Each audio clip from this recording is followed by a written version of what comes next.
आज आपण सोडवणार आहोत इरा सेशन 43 म्हणजे 43 नंबरचा इरा आपण आज सोडवणार आहोत।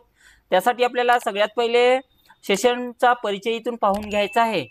सेशनचा परिचय पाहून घ्या। यामध्ये बेसिक तुम्हाला माहिती दिली जाते सेशन बद्दल, आपण आज काय या सेशन मध्ये पाहणार आहोत तर हे पाहून घ्यायचं आहे।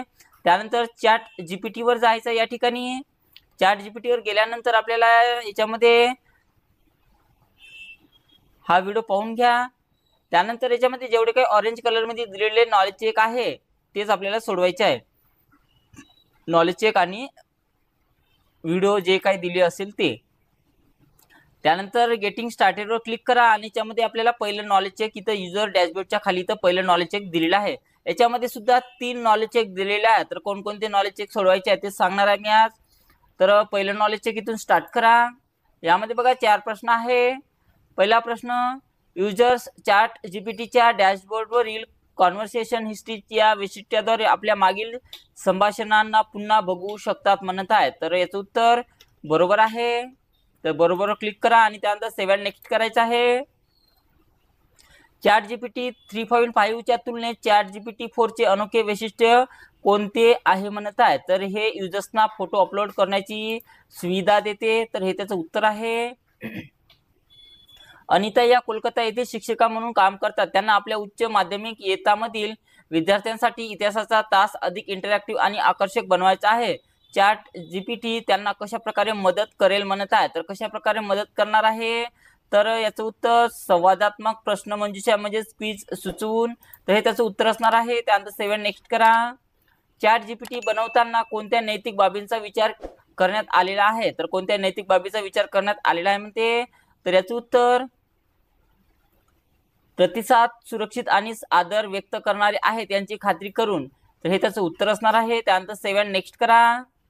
त्यानंतर येस बटनावर क्लिक करायचं आहे। तर अशा प्रकारे आपलं सोडवून झालेलं आहे पहिलं नॉलेज चेक आणि या ठिकाणी आपला पूर्ण स्कोर इथं आलेला आहे।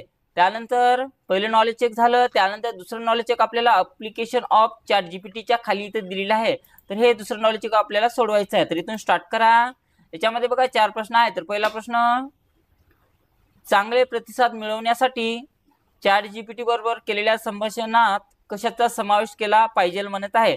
तर कशाचा समावेश केला पाहिजे तर याचं उत्तर ऑप्शन नंबर 4 आहे। आवश्यकतेनुसार इमेज, व्हिडिओ किंवा इतर मल्टीमीडिया ऍड करून। तर हे त्याचं उत्तर असणार आहे। चॅट जीपीटीला वापरकर्त्याचे इनपुट कसे समजतात म्हणत आहे। तर कशा प्रकारे समजतात तर याचं उत्तर डेटाच्या स्वरूपात समजल्या जाते। तर हे त्याचं उत्तर असणार आहे। चॅट जीपीटीद्वारे मिळवलेल्या सेंटिमेंट अनालिसिसचा वापर व्यवसाय कशा प्रकारे वापरून घेऊ शकतात म्हणत आहे। तर कशा प्रकारे बघा, तर सार्वजनिक मत आणि ग्राहकांच्या समाधानाबाबतचा दृष्टिकोन मिळवण्यासाठी। तर हे त्याचं उत्तर असणार आहे। डेटा विश्लेषणामध्ये चॅट जीपीटीची भूमिका कोणती असते म्हणत आहे। तर याचं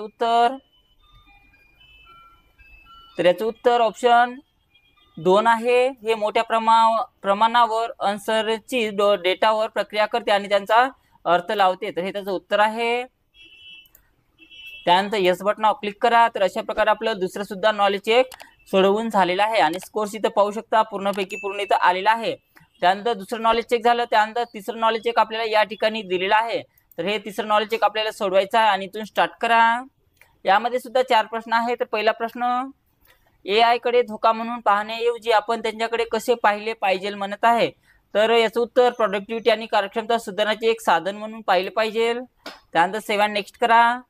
चॅट जीपीटीच्या विकसित होण्याचा सर्जनशील आणि व्यावसायिक प्रकल्पामधील त्यांच्या भूमिकेवर कसा परिणाम होतो म्हणत आहे। तर त्यामुळे उपयुक्त सूचना देण्याची आणि डिझाईनमध्ये मदत करण्याची क्षमता वाढते। तर हे त्याचं उत्तर असणार आहे।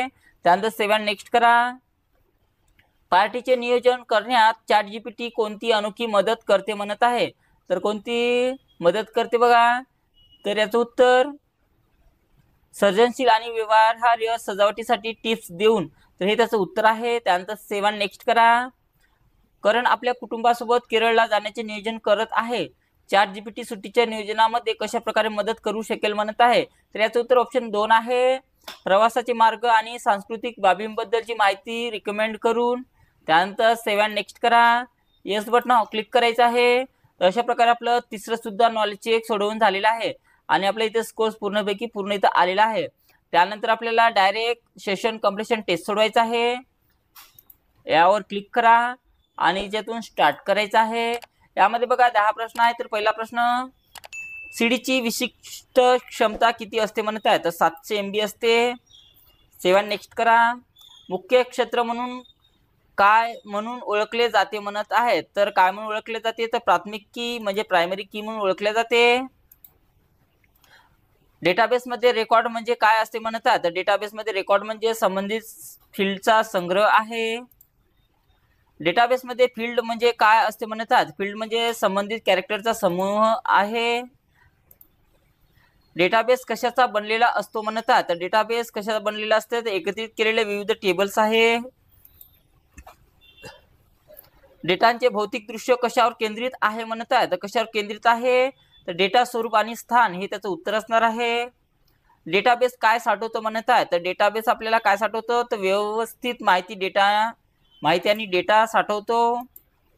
एटीएम मध्ये रिअल टाइम प्रक्रियेचा उद्देश काय आहे म्हणतात? तर तुमच्या खात्यातील शिल्लक ताबडतोब अपडेट करणे. तर हे त्याचं उत्तर आहे. खालीलपैकी कोणते डेटाबेस मधील घटकांचे वास्तविक जगातील उदाहरण आहे म्हणत आहे? तर याचं उत्तर एखादी व्यक्ती किंवा उत्पादन. आणि शेवटचं बघा, कोणत्या प्रकारचे नेटवर्क अनेक संस्थांना जोडते म्हणत आहे? तर ते एक्स्ट्रा नेट आहे. याच्यावर क्लिक करा. त्यानंतर सेव्ह अँड नेक्स्ट करायचं आहे. येस बटनावर क्लिक करा. तर अशा प्रकारे आपलं सेशन कम्प्लिशन टेस्ट सोडवणं झालेलं आहे.